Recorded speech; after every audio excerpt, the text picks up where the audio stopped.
o som do teu amor me faz canção.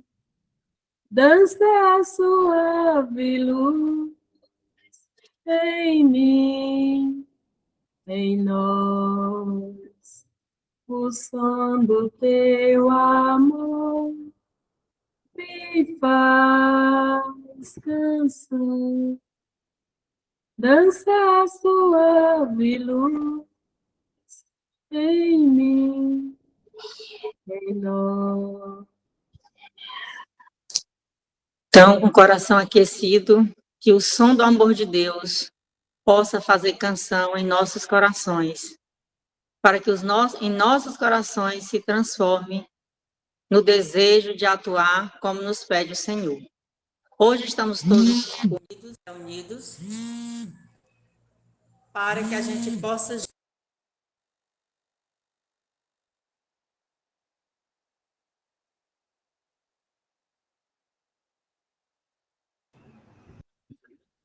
Patrícia, desligou o teu áudio.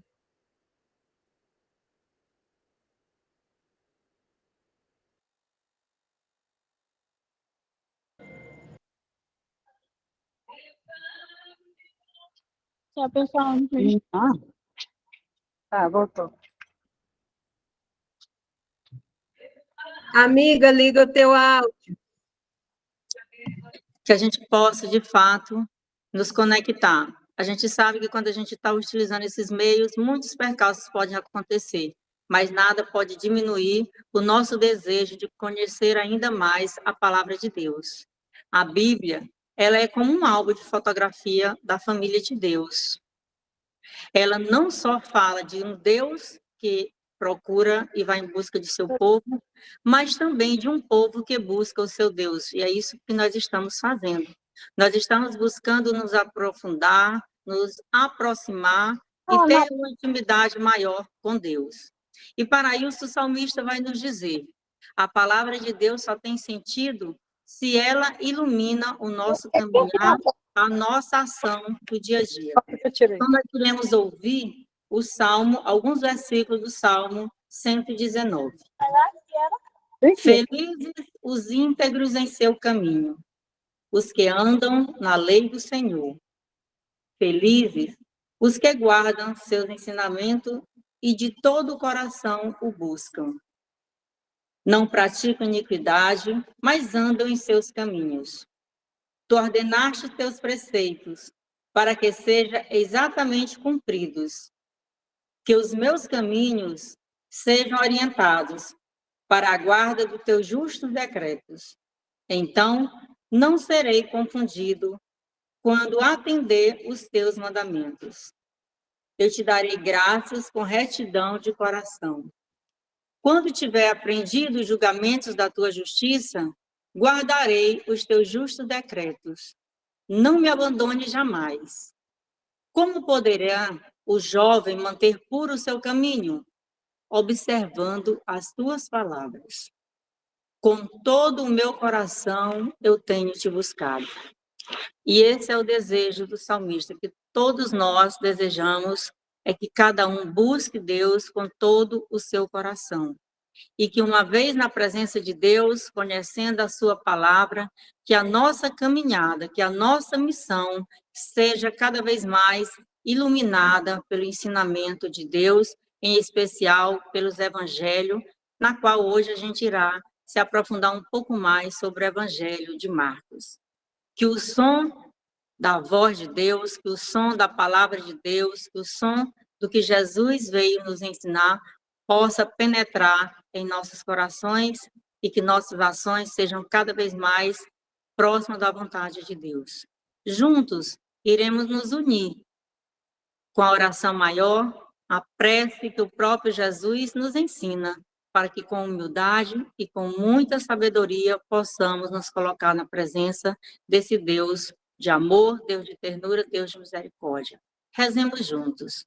Pai nosso que estais no céu, santificado seja o vosso nome. Venha a nós o vosso reino. Seja feita a vossa vontade, assim na terra como no céu. O pão nosso de cada dia nos dai hoje. Perdoai as nossas ofensas, assim como nós perdoamos a quem nos tem ofendido. E não nos deixeis cair em tentação, mas livrai-nos do mal. Amém. Que a Bíblia, ela seja um livro que esteja sempre aberto, não para você visualizar, mas esteja aberto para você encontrar as luzes necessárias para o caminho do dia a dia. Então, tenhamos um abençoado encontro, que a gente possa acalmar o nosso coração e que a gente possa, de fato, extrair aquilo de bom que o Evangelho, que essa passagem, que o estudo de hoje irá nos possibilitar. Possamos ficar na presença de Deus, que é o Pai, o Filho e o Espírito Santo. Amém. Muito bem, então pedimos mais uma vez as pessoas, né, que desliguem o microfone, por favor, para a gente poder dar início, né, com as nossas assessoras, que sejam bem acolhidas. Roseane e Valci, é com vocês.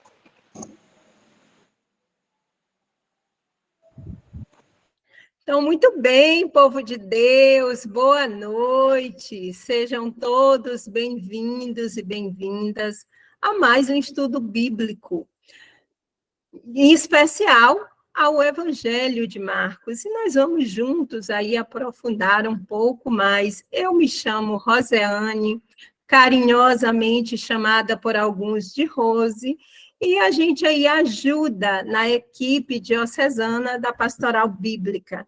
Juntos, como equipe e junto com vocês, a gente aprende aí um pouco mais a cada dia. E estou por aqui também, Valci, da comunidade Santa Ana, Paróquia Menino Jesus. Somos de Nova Colinas. E faço parte também, estou junto a essa bonita equipe da Pastoral Bíblica Diocesana, da nossa Diocese de Balsas. E dentro das nossas limitações, das nossas possibilidades, vamos contribuindo um pouquinho também, partilhando e ganhando experiências com todos que fazem parte, que gostam de estudar a Bíblia. Estamos por aqui na tentativa de contribuir um pouco hoje nessa formação do Evangelho de Marcos. E como a Patrícia encerrou a oração pedindo para que a gente acalmasse os nossos corações, eu reforço esse pedido, peço ainda que a gente feche as portas das nossas mentes que estão abertas dentro de nós. A porta da preocupação, a porta do compromisso, que fiquemos com todas as portas do nosso ser voltadas para o nosso estudo. Porque, gente, é coisa de Deus. Ter a oportunidade, mesmo que embora virtual, aprendermos juntos um pouco mais.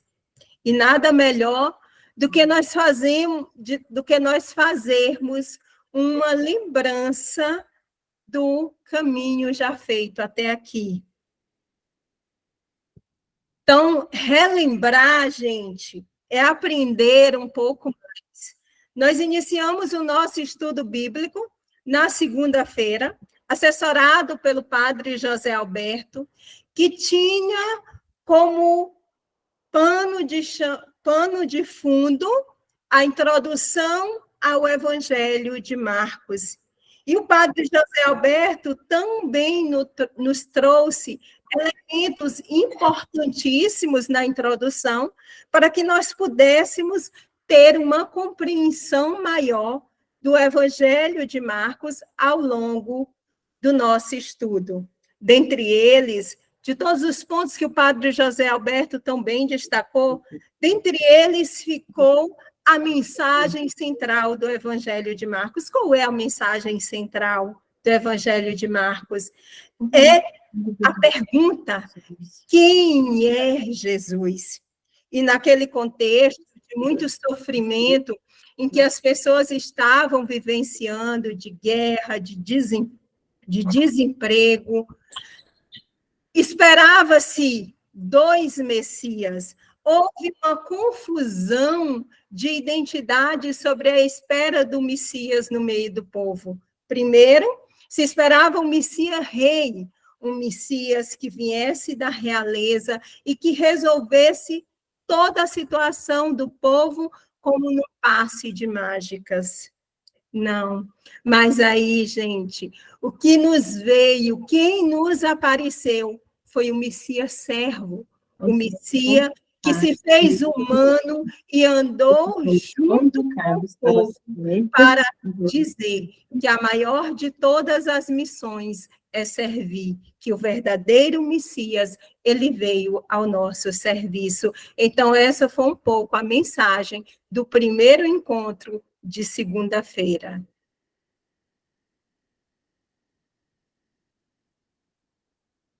Valci, o microfone, amiga. E ontem nós tivemos nosso segundo momento, vivenciando o primeiro encontro do Bíblia Gente, que é o material que embasa o nosso estudo, disponibilizado aí pelo Centro Bíblico Verbo, que na pessoa do Padre Chig, da Maria Antônia, que são pessoas que nós conhecemos, que já trouxeram para nós alguns momentos de estudo e de reflexão.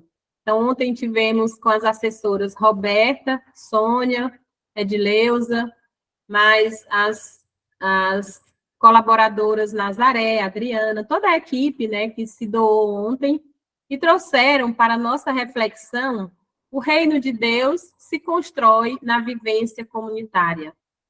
Então, só complementando o que a Rose já falou, né, quem é Jesus Cristo, como ele se apresenta no meio do povo, com qual objetivo. E aqui, ontem, nós vimos o reino de Deus se constrói na vivência comunitária, com uma perspectiva de tomarmos uma consciência comunitária e individual de que nós somos convocados ao seguimento de Jesus Cristo na construção de uma sociedade justa e solidária. E aí a gente reflete, né, que essa consciência no campo comunitário, ela só acontece se ela já existir em nosso pessoal.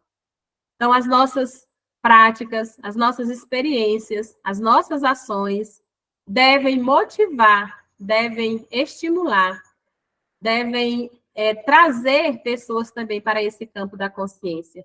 Se eu não vivo essa consciência, pessoalmente, dificilmente nós vamos conseguir promover de forma comunitária. Então, no decorrer do encontro, elas foram nos convidando, através do Evangelho, através das reflexões, a nos espelharmos na experiência da comunidade de Marcos e refletir sobre como dar continuidade ao convite de Jesus Cristo, que é: vinde em meu seguimento. Vinde em meu seguimento. E, de acordo com o desenvolvimento do estudo, nós pudemos acompanhar aqui, quem esteve ontem vai lembrar-se disso, né, que nós podemos acompanhar os passos de Jesus, ouvir seus ensinamentos e renovar a nossa opção cristã e o nosso compromisso com a construção do reino de Deus. Nosso objetivo aqui é conhecer melhor a vida de Jesus e seguir os seus ensinamentos na construção desse reino. Muito bem, assim damos continuidade ao nosso encontro de hoje. A gente pede aí os bastidores, se puderem apresentar novamente o slide. Obrigada, pode estar passando. Então, nós chegamos ao nosso encontro de hoje, que tem como tema a partilha do pão nosso de cada dia. Gente, esse tema, por si só, ele já tem muito a nos dizer. Podemos passar? E aqui se apresenta a nós o rosto do Bíblia Gente, do material que nós estudamos, né? A partilha do pão nosso de cada dia, como tema. As personagens que nos são apresentadas hoje, a partir do texto de Marcos 6, 30 a 44, são os apóstolos, os discípulos, Jesus e a multidão.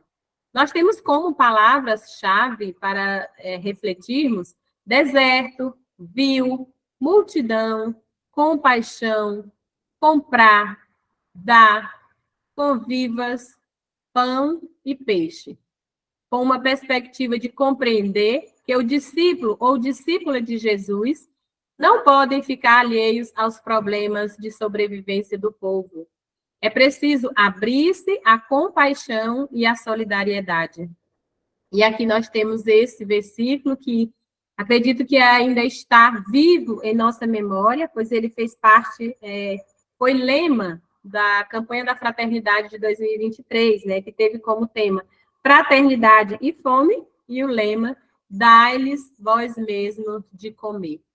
Então, é com essa mensagem que a gente adentra ao Evangelho de Marcos nessa noite.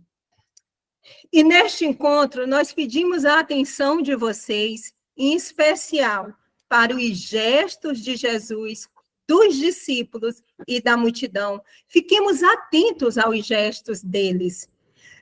Nos diz ainda que não é somente a liderança que tem a solução para as dificuldades do povo. Na comunidade, é preciso sempre, como podemos, colaborar na solução dos problemas que enfrentamos, que a compaixão esteja sempre presente em nossas atitudes. Por isso que é importante nós visualizarmos os gestos de Jesus, dos discípulos e da multidão.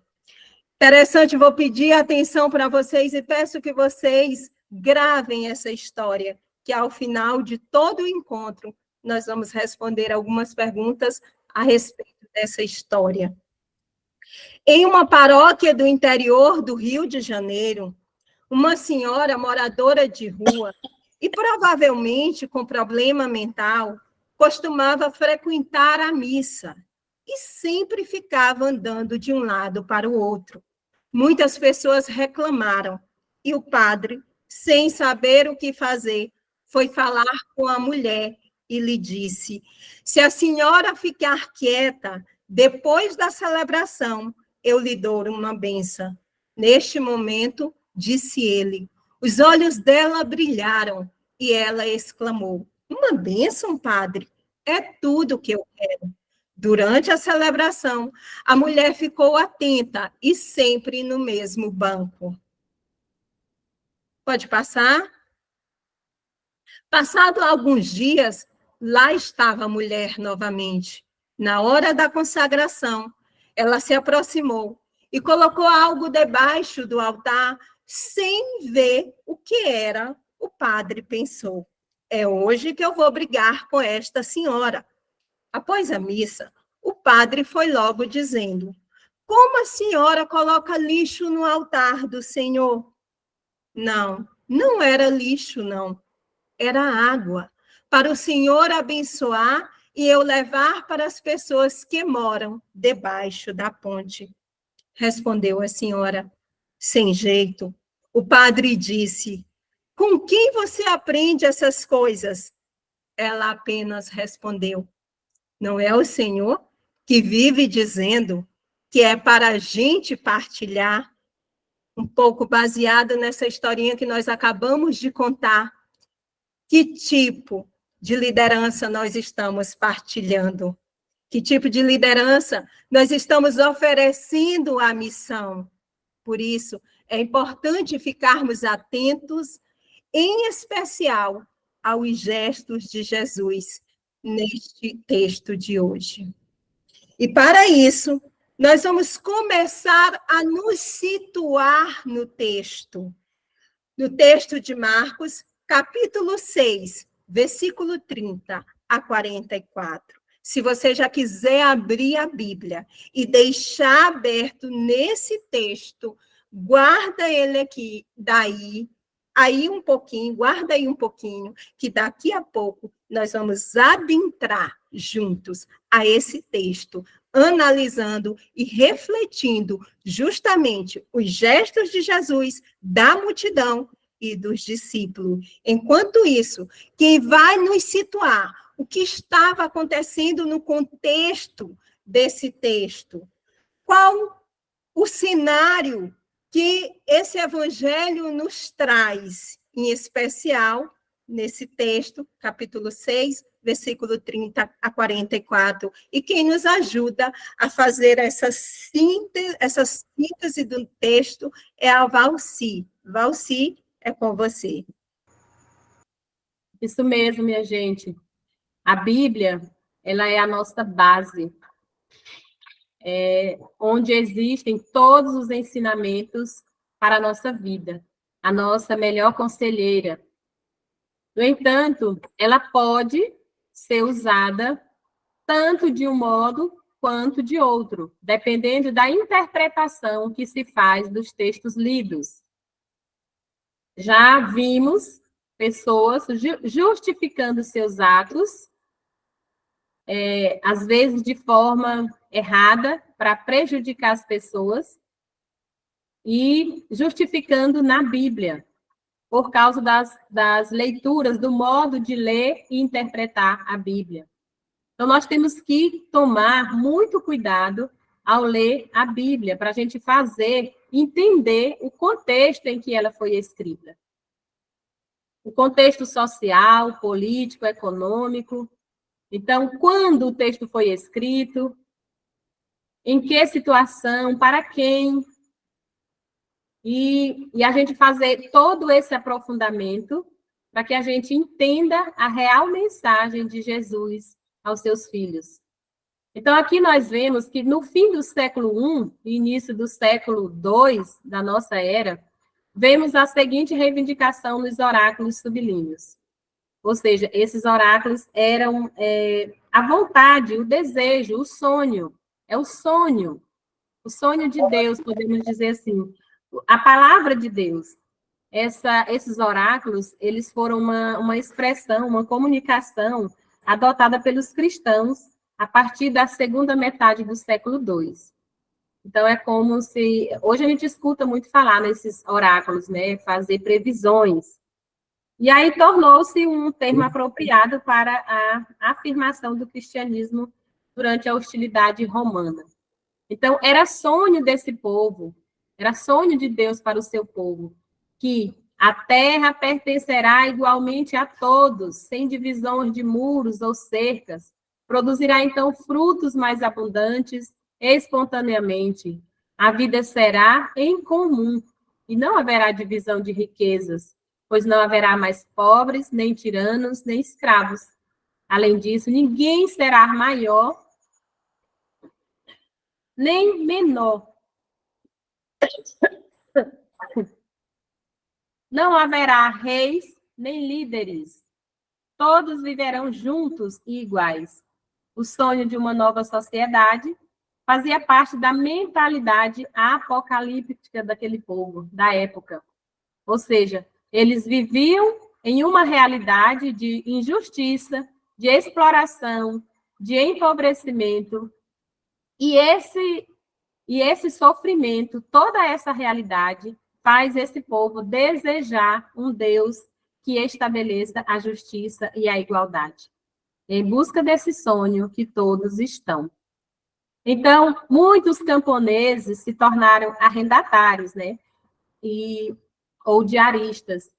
Cresce o desemprego, muitas pessoas ficam perambulando à espera de serem contratadas para um serviço. A exemplo disso, nós temos o texto de Mateus 20, de 1 a 9, e tantos outros também que nos mostram essa realidade. O texto de Mateus compara o reino de Deus como o patrão que saiu na madrugada em busca de contratar trabalhadores para a sua vinha. E ele promete o pagamento justo a cada um deles. Então, ele sai pelas praças, pelas ruas, em busca dessas pessoas, exatamente dessas que encontravam-se sem emprego, perambulando pelas praças.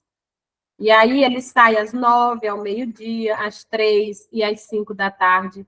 E no final, ele pede ao empregado que pague a todos com justiça, começando pelos últimos. E tantos outros textos que também mostram essa realidade. Então, a comercialização e a urbanização trouxeram riquezas e desenvolvimento para a região da Galileia. No entanto, a urbanização enfraqueceu a organização das aldeias e a justa distribuição de terras.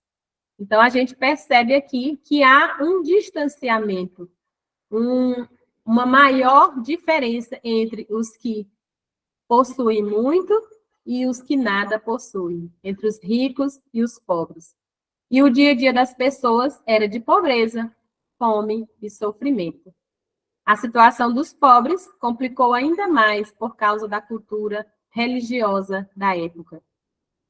Então, nós podemos ver nessa cultura religiosa que era a lei da retribuição, né?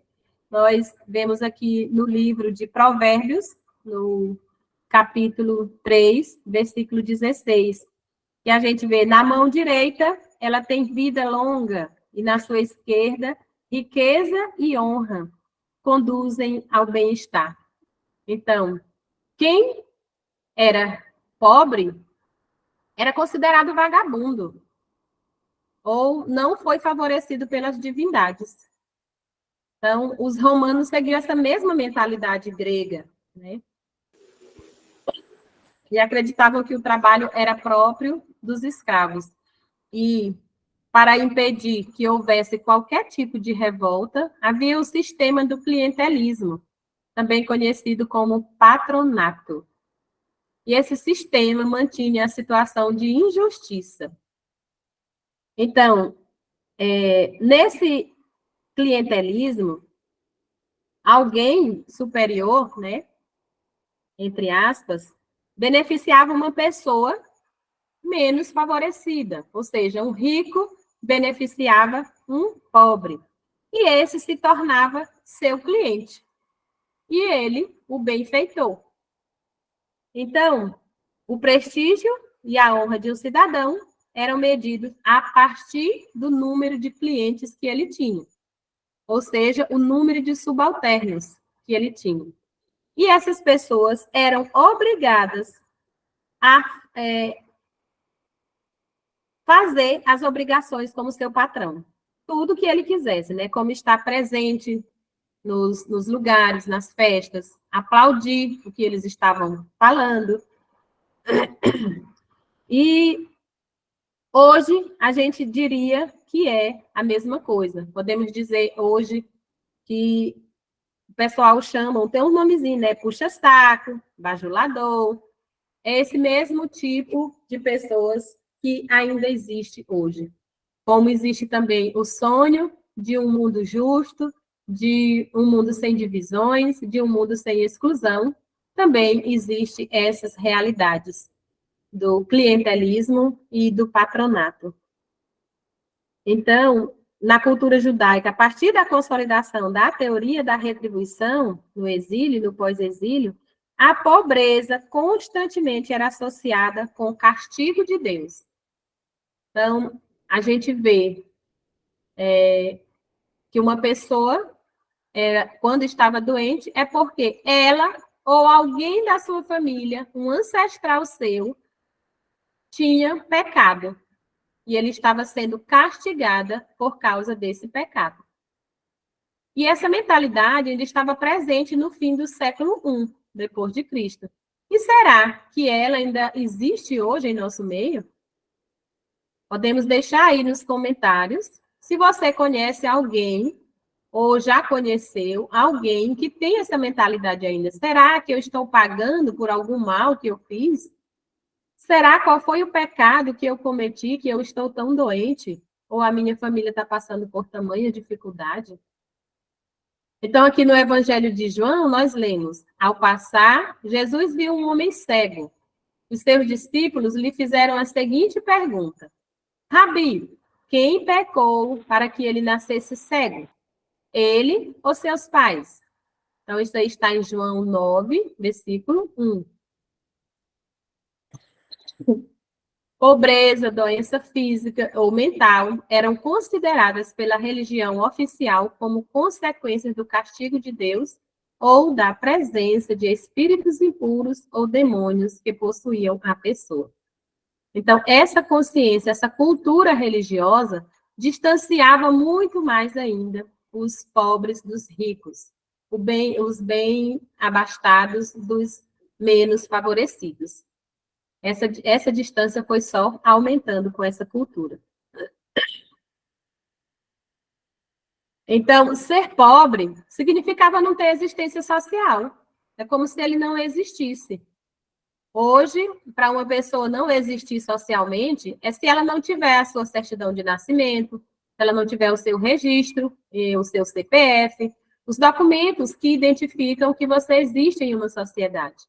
Naquela época, para você não existir, bastava você ser pobre.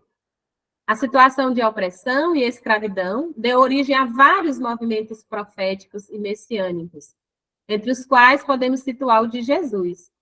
A sua proposta de reino de Deus atraiu pessoas que se encontravam sem reino, mulheres e homens que perderam suas terras.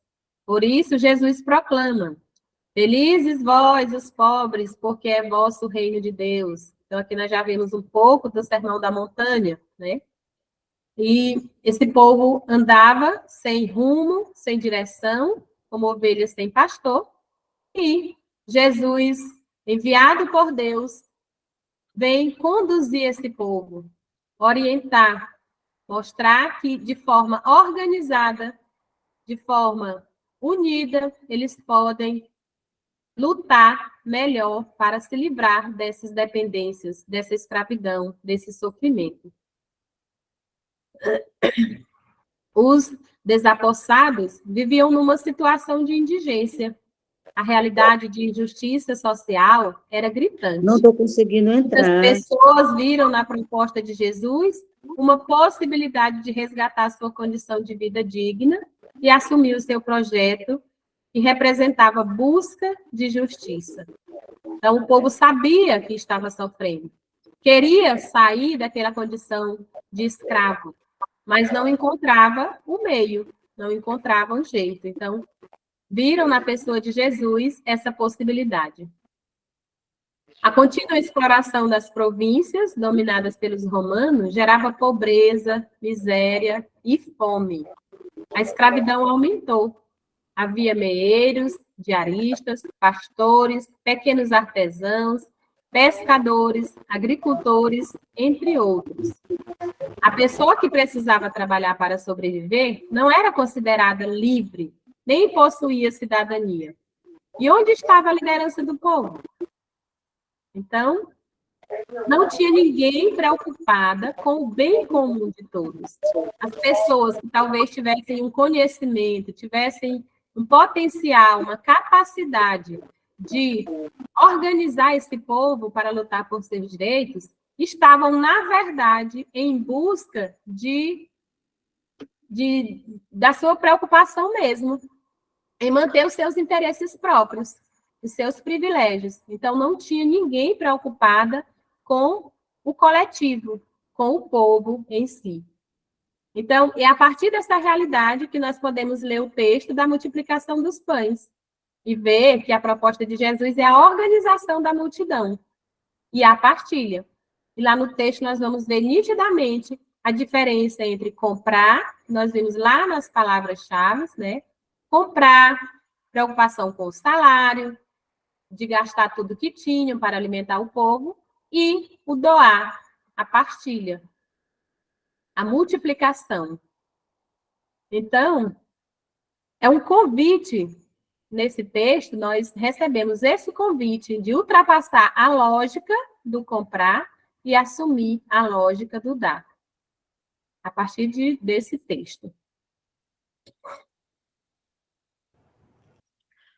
Muito bem. Depois da Valci ter nos situado no cenário desse texto, nós vamos adentrar agora, quem não abriu, abra sua Bíblia, no Evangelho de Marcos 6, 30, 44.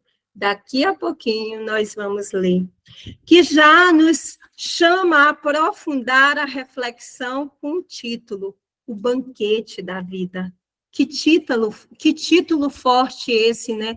O banquete da vida.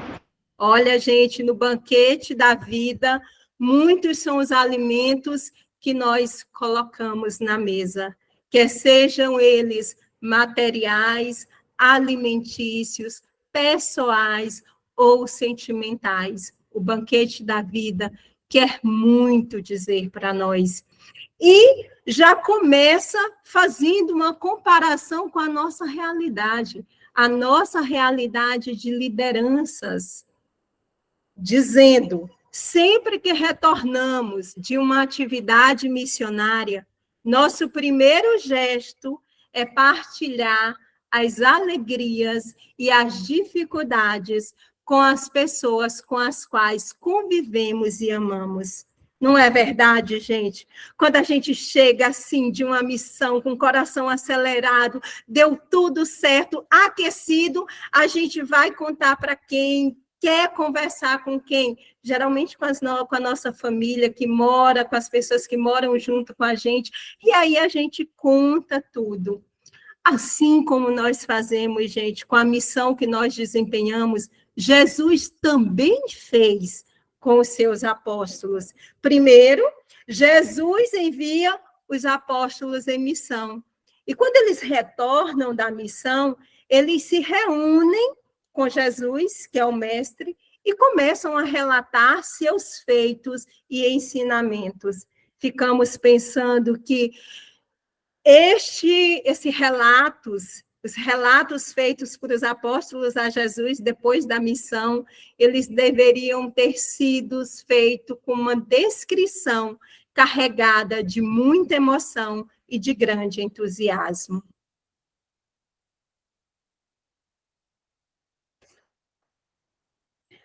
Observe, diante da movimentação, do constante ir e vir das pessoas, Jesus convida os apóstolos para irem a um lugar deserto e descansar um pouco. Por que Jesus convida os apóstolos para ir ao deserto descansar um pouco?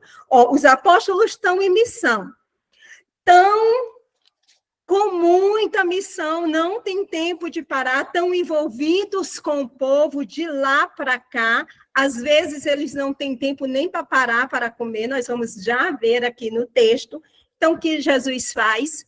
Os discípulos precisam recarregar as suas energias, precisam reabastecer. E qual é o lugar de recarregar as energias? No deserto. Então, Jesus se retira com os discípulos para o deserto para que possam rezar. E aí, nesse momento de oração, é proporcionado mais do que simplesmente fortalecer as suas energias. É proporcionado um encontro consigo mesmo e com Deus. Então, Jesus faz com os discípulos o que ele faz com ele mesmo em vários momentos da sua vida. Porque Jesus, ele se retira para reabastecer as suas energias, para rezar nos momentos de dificuldade, também nos momentos de alegria, quando ele quer simplesmente planejar a sua vida, replanejar a missão, ou simplesmente para rezar ou se proteger. E, além do mais, é importante guardarmos que o deserto lembra a saída dos escravos do Egito rumo à liberdade. Então, é um processo, um caminho que nós fazemos do encontro com Deus. Agora sim, eu vou pedir alguém aí que queira ler esse evangelho para nós, que possa ler assim, pausadamente, e vamos observar atentamente as atitudes dos personagens que aqui aparecem. Quem gostaria de ler? Eu posso ler. Pode ler, Lucidalva. Os apóstolos se reuniram com Jesus e contaram tudo o que haviam feito e ensinado. Havia aí tanta gente que chegava e saía, a tal ponto que Jesus e os discípulos não tinham tempo nem para comer. Então Jesus disse para eles: vamos sozinhos para algum lugar deserto, para que vocês descansem um pouco. Então foram sozinhos de barca para um lugar deserto e afastado. Muitas pessoas, porém, os viram partir. Sabendo que eram eles, saíram de todas as cidades, correram na frente, a pé, e chegaram lá antes deles. Quando saiu da barca, Jesus viu uma grande multidão e teve compaixão, porque elas estavam como ovelhas sem pastor. Então, começou a ensinar muitas coisas para eles. Quando estava ficando tarde, os discípulos chegaram perto de Jesus e disseram: Este lugar é deserto, já é tarde. Despede o povo para que possa ir aos campos e povoados vizinhos, comprar alguma coisa para comer. Mas Jesus respondeu: Vocês é que têm de dar-lhes de comer. Os discípulos perguntaram: Devemos gastar meio ano de salário e comprar pão para dar-lhes de comer? Jesus perguntou: Quantos pães vocês têm? Vão ver. Eles foram e responderam: 5 pães e 2 peixes. Então Jesus mandou que todos se sentassem na grama verde, formando grupos. E todos se sentaram, formando grupos de 100 e de 50 pessoas. Depois, Jesus pegou os 5 pães e os 2 peixes, ergueu os olhos para o céu, pronunciou a bênção, partiu os pães e ia dando aos discípulos para que os distribuíssem. Dividiu entre todos também os 2 peixes. Todos comeram, ficaram satisfeitos e recolheram 12 cestos cheios de pedaços de pão e também de peixes. O número dos que comeram os pães era de 5.000 homens. Palavra da salvação. Glória a vós, Senhor. Gente, vou pedir para vocês olharem atentamente para essa imagem, por favor. Pode deixar aí, quando for para mudar, eu digo, tá? Para essa imagem que está aí na tela. Essa imagem é a tradução do nosso texto que acabamos de ver.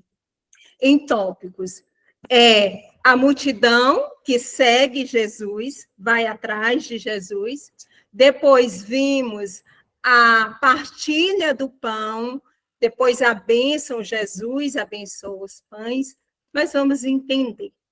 Nós trouxemos aqui. E aí a gente vai ver se faz essa rápida análise no tempo de 7 minutos, para ver se no máximo, em 13 minutos, a gente encerra tudo. E de já a gente já vai pedindo a compreensão de vocês. Tivemos alguns transtornos aí no início, mas graças a Deus estamos indo. Então, eu já estou prevendo aqui pelo relógio que passaremos um pouquinho, mas procuraremos ser o mais breve possível, mas o mais breve possível, deixando a mensagem. Então, veja só, eu já expliquei essa primeira parte.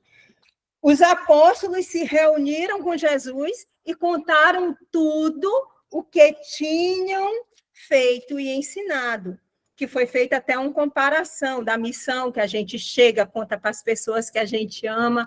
Então, os discípulos faziam isso. E aí, Jesus chama os discípulos para recarregar as energias e sair para o deserto para rezar. No entanto, nesta saída aqui, algumas pessoas da multidão veem que eles vão saindo e o que é que a multidão faz? Se antecipa. Vai na frente de Jesus, correndo, e antes de Jesus com os discípulos chegarem ao local do deserto, lá está a multidão. E o que é que acontece? Está aí no texto. Por que é que muitos foram a pé, vindo de todas as cidades? O que é que acontece? O que é que esse trecho demonstra para nós? Gente, demonstra a necessidade, a angústia do povo, que quer chegar até Jesus justamente para ser acolhido, para ser consolado. E aí, para nós, traz uma bonita reflexão no sentido de dizer assim também é conosco. Quando nós estamos passando inúmeras dificuldades na nossa vida, quer seja de doença, quer ser financeira, quer ser pessoal, o que é que a gente faz? A gente corre com as nossas angústias até aos braços de Deus, e a gente corre aos braços de Deus através da oração, porque é Deus que nos consola. Assim também acontece com a multidão. E aí, o que acontece quando Jesus vê aquela multidão? Jesus vê. Quando Jesus vê a multidão, ele se enche de compaixão. Por quê? Porque eram como ovelhas sem pastor. E aí, gente, Jesus, nesse momento, ele mais do que vê, ele sente a necessidade do povo. E o que é que ele percebe? Que é um povo que está desesperançado, desorganizado, está sem uma liderança. E ele, por isso que ele faz a comparação, eram como ovelhas sem pastores. Aí o que é que Jesus faz? Jesus senta com a multidão, senta e começa a ensinar-lhes muita coisa. Importante destacar o sentimento de compaixão. Descrever, gente, o sentimento de compaixão só em palavras se torna impossível, porque o sentimento de compaixão é algo que vem das entranhas, vem de dentro de nós. Então, é só com os gestos, é só com uma vivência. Percebamos agora gestos de Jesus, a liderança, a compaixão que ele sente do povo, gestos da multidão. A multidão vai atrás de Jesus. Não espera, eles vão atrás de Jesus por causa da sua necessidade que sente. Neste momento, os discípulos fazem o quê? Percebendo que Jesus, conversando com a multidão, está chegando a noite. Então, os discípulos chegam e dizem: mestre, nós precisamos dispensar o povo, porque o povo precisa comprar a sua própria comida. Como se dissesse assim os discípulos: mestre, nós não temos como dar comida a esse tanto de povo. E, gente, olha os gestos dos discípulos, olha as preocupações que o discípulo tem com o povo, com medo, para que o povo vá embora, para que eles comprem a comida. O que tem aí nesse comportamento dos discípulos? Primeiro, eles traduzem a questão da compra e venda que existe na época, é muito forte, tudo é comprado. Segundo, eles jogam um problema nas mãos de Jesus e esperam uma resposta pronta. Sabe qual é o problema que eles colocam nas mãos de Jesus? A fome que o povo está enfrentando. E sabe o que é que Jesus faz? Ele não resolve a situação como num passe de mágicas, nem lhes dá uma resposta pronta, uma solução pronta. Muito pelo contrário, Jesus faz com que os discípulos procurem no caminho a solução para essa questão e chama os discípulos a uma responsabilidade do momento. Se a multidão está com fome, o processo não é dizer que eles têm que ir comprar. Não, eles já vivem disso. Aqui, entre nós, eles precisam se sentir acolhidos. E aí, o que é que Jesus faz? Jesus diz: dá-lhes vós mesmos de comer. E aí, quando Jesus diz essa frase, eles voltam ao pensamento muito forte, como já disse, da compra e venda, e vão contar as moedinhas para comprar comida, e diz, não dá. E Jesus diz, não é isso, não é dessa forma. Vocês precisam ver o que temos aqui e para partilhar do pouco que nós temos, partilhar com quem tem mais necessidade do que nós. E aí os discípulos chegam a Jesus e diz: temos 5 pães e 2 peixes. Mercedes.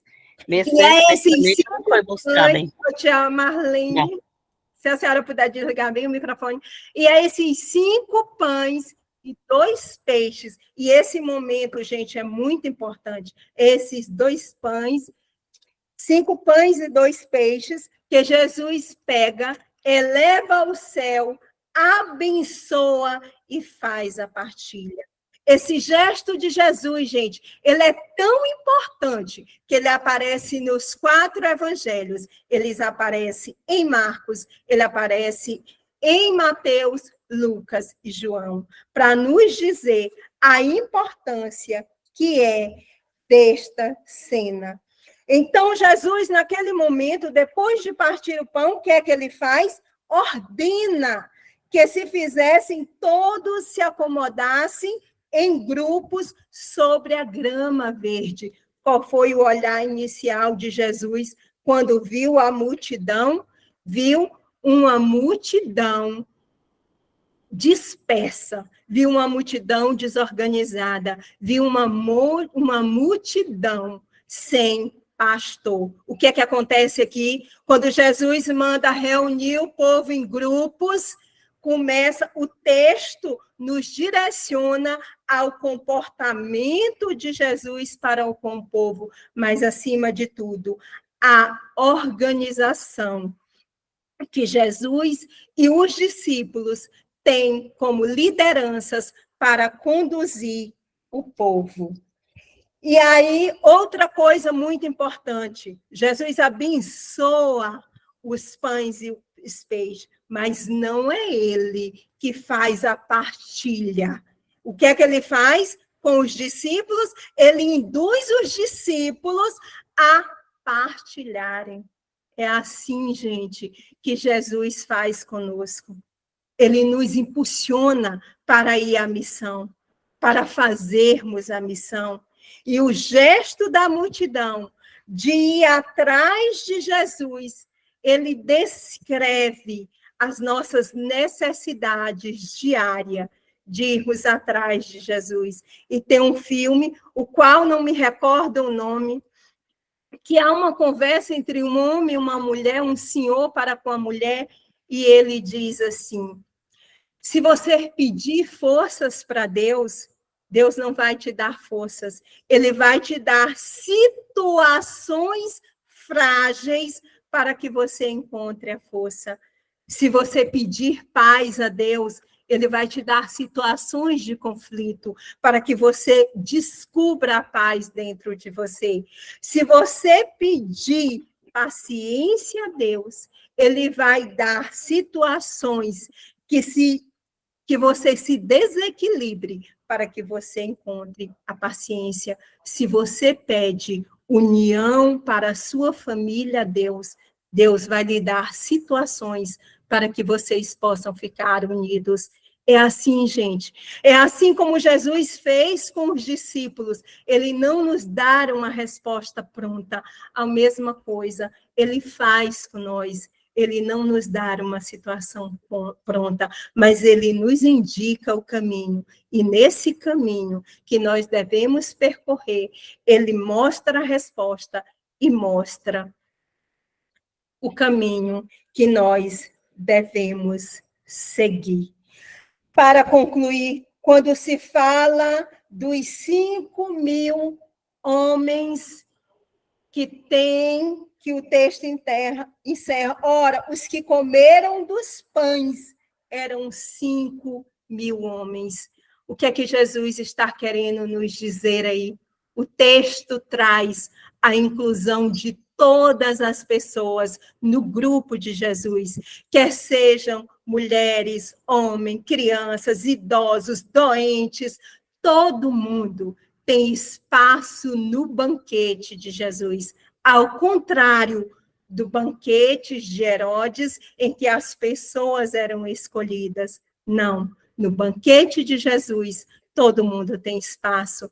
Nasce aí, gente, no coração, as novas perspectivas de vida e que ninguém deve ser excluído.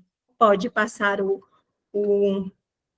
slide. Assim, nós concluímos a reflexão do nosso texto.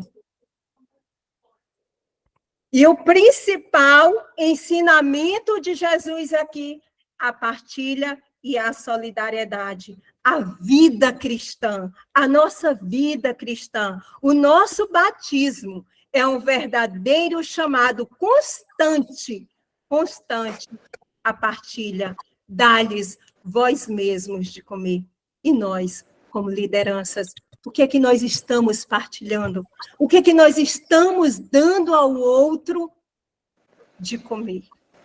Reflexão para nós, para a vida e para a missão. Pode passar. Assim, chegando ao nosso final, nós vamos aprofundar rapidamente esse título, dá-lhes vós mesmos de comer. De que forma nós podemos dar ao outro vós mesmos de comer? E aí, Valci, rapidamente, vamos ler, por causa do nosso horário, que já ultrapassamos. Você aí conduz. Valci, está por aí? Então, exatamente, Rose, nós continuamos sendo desafiados a superar a lógica do individualismo. E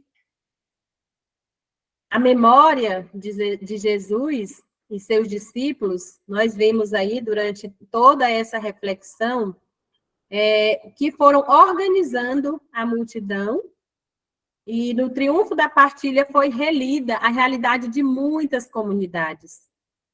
E ainda hoje, essa memória é preservada na celebração da Eucaristia. Então, todas as vezes que nós participamos da celebração eucarística, nós fazemos memória desse momento tão importante para os discípulos, para o povo da época e para nós hoje. Então, ela não pode ser considerada, esse momento, a Eucaristia, como um aspecto celebrativo apenas, mas ela não pode se fechar nas paredes da igreja, não é um ato isolado, mas ela deve fazer parte da nossa vida. Vai do mistério celebrado para a vivência. Então, os nossos atos, reviver, fazer memória desse momento de Jesus e trazer como ele nos ensina para o nosso dia a dia. E assim, nós vamos ver agora alguns princípios para uma espiritualidade eucarística, que nós precisamos ter em mente sempre. O primeiro é a escuta da palavra. De manhã em manhã, ele me desperta. Sim, desperta o meu ouvido para que eu ouça como os discípulos escutaram. A conversão, que é a participação consciente da Eucaristia e um convite à conversão. Pode passar rapidão. Então, nós fazemos a memória. Fazer isto em memória de mim. Nós vemos essa frase sempre na oração eucarística. Eucaristia é memorial da morte e ressurreição do Senhor. Sacrifício, gente. A Eucaristia nos apresenta isso. A vida de Jesus foi uma entrega incessante ao projeto do Reino de Deus. Nossa Páscoa, Cristo foi imolado. A ação de graças. Eucaristia é um termo grego que significa ação de graças. Presença de Cristo. Na celebração da Eucaristia, fazemos memória da presença de Cristo na igreja, na própria Assembleia reunida em seu nome, na sua palavra lida e comentada, na pessoa do ministro e sobre as espécies eucarísticas. E aqui temos a comunhão e caridade. Na liturgia da palavra, escutamos a palavra divina, fonte de comunhão entre todos aqueles que a põe em prática. Então, faz sentido quando ela é colocada em prática. O silêncio. O silêncio é um momento de interiorização para perceber a presença amorosa de Deus que fala a nós e atua em nossa vida. E temos também o momento da adoração, o estar de pé na celebração eucarística, é confissão de nossa liberdade filial que nos foi dada pelo Cristo Pascal. A alegria, o encontro com Cristo e com os irmãos e irmãs é fonte de alegria, que se expressa nas palavras, nos gestos, nos cânticos e no clima festivo da celebração eucarística. E, por fim, a missão. A igreja é fruto da missão que Jesus confiou aos apóstolos. Ide, portanto, e fazei que todas as nações se tornem discípulos, batizando-as em nome do Pai, do Filho e do Espírito Santo, e ensinando-as a observar tudo quanto vos ordenei. E eis que estou convosco todos os dias, até a consumação dos séculos.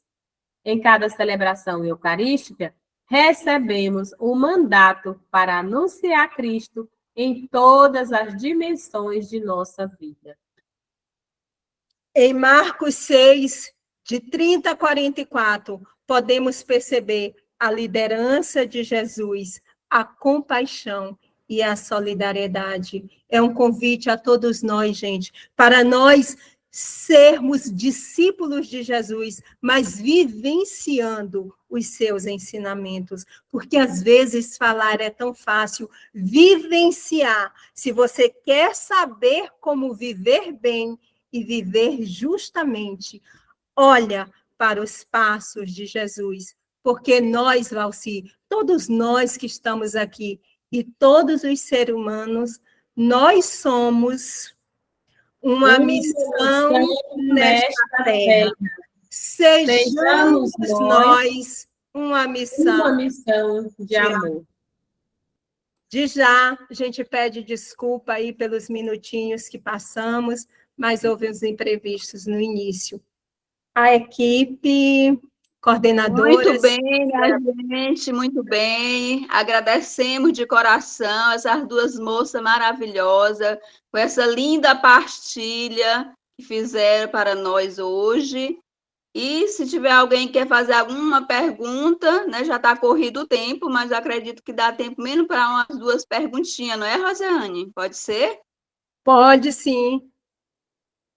Vamos lá, minha gente. Então, quem tem uma pergunta, uma dúvida, alguma coisa que entendeu? Tanta gente levantou a mão, eu só parabenizar, tudo muito bom. Transtorno, gente, isso não vamos nem colocar essa palavra aí, porque é assim mesmo a tecnologia. Só lembrar que quando foi tão frisada ali sobre a palavra compaixão, Jesus teve compaixão. Então, para nós entendermos que compaixão não é ter pena. Ela disse assim, vem das entranhas, vem lá de dentro. Então, compadre, cônjuge, comadre, é aquilo que vai conviver, que vai agregar. Só para lembrar isso aí, tem tanta coisa boa que pode ser falado hoje aí, mas já oportunidade para os outros.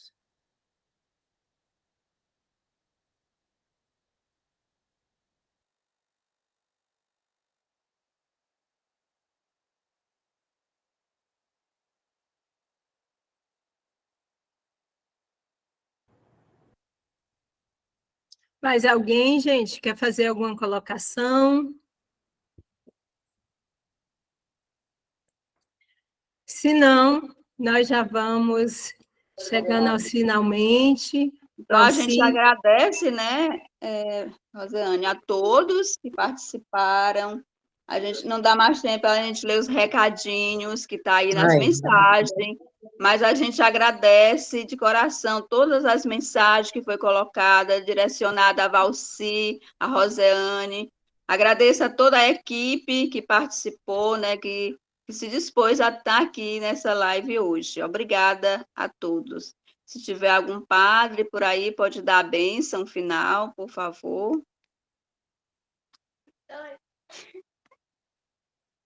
Muito bem, gente. A gente parabeniza a todos vocês que estão aqui. É importante, estejam aqui amanhã novamente para darmos continuidade a esse bonito encontro, a esse bonito estudo.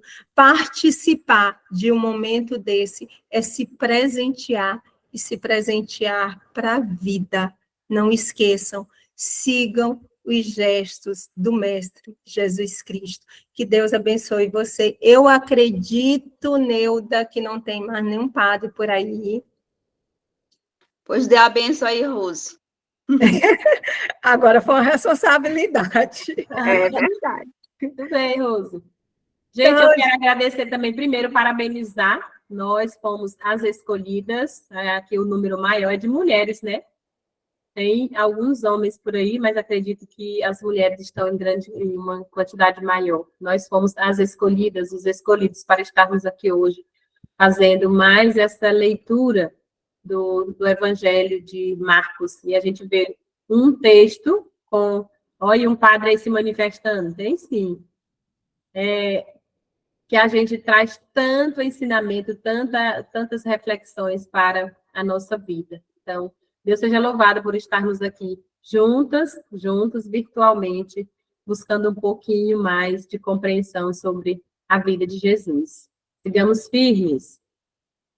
gente, uma mensagem. Eu gosto muito de historinhas. Tinha uma dupla fazendo uma entrevista um com o outro, e um cara muito católico, inclusive ex-seminarista, recebeu a seguinte pergunta: você acredita em Deus?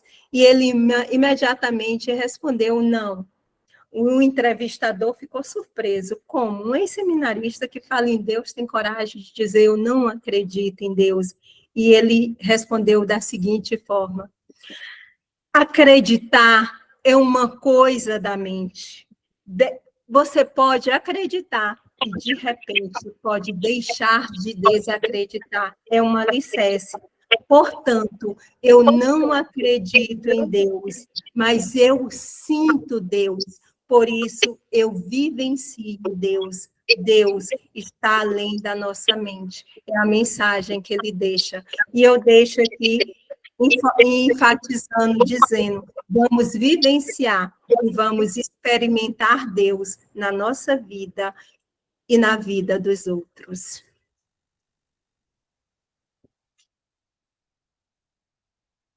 Cheiro no coração, povo de Deus. Padre José Alberto está por aí, vai dar a nossa bênção. Então, minha gente, tive que parar aqui o carro só para dar a benção, para pedir a benção, aliás. Mas não podia deixar de acompanhar, do início ao fim. Parabéns, equipe, parabéns a todos. Deus, que pela palavra abençoa e santifica todas as coisas, descer sobre todos nós a tua copiosa bênção. Em nome do Pai, do Filho e do Espírito Santo. Amém. Boa noite. E amanhã Boa tem noite, mais. Boa noite. Amanhã, minha gente, mesmo horário, vamos convidar